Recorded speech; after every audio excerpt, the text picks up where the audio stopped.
मैं अली जनाब फ़जीलत माब शब्बीर विद्रोही साहब से गुजारिश कर रहा हूँ कि मेरे 4 मिसरे क़ता केंद्र सरकार तक ज़रूर पहुँचा दे कि एक मुसलमान के दिल की पुकार है कि जुल्म के डर से तो हिजरत नहीं करने वाली, आए वतन तुझसे बगावत नहीं करने वाली, जितना खून हमने पिलाया है तुझे खाके वतन, अब कोई कौम ये जुर्रत नहीं करने वाली, अब कोई कौम ये जुर्रत नहीं करने वाली। ठीक है, हुक्म है तो 2 कता हम आपके सामने रख देते हैं और आप थोड़ा इसे देख लीजिएगा, क्योंकि मैं हिंदी ज़ुबान वाला हूँ और उर्दू ज़ुबान हमारी मादरी ज़ुबान है, इसलिए उस पर चलता है। तुम सोचते हो साए में इसके जुड़ाएंगे, तुम सोचते हो साए में इसके जुड़ाएंगे, शाखों पे इसके चील और कौवे भी आएंगे।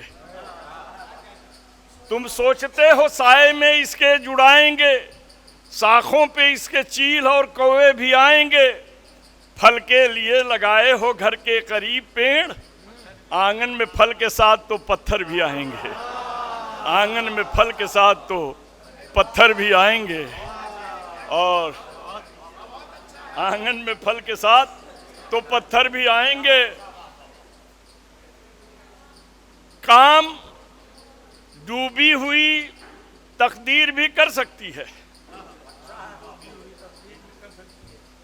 काम डूबी हुई तकदीर भी कर सकती है। बात किताबों की एक तहरीर भी कर सकती है।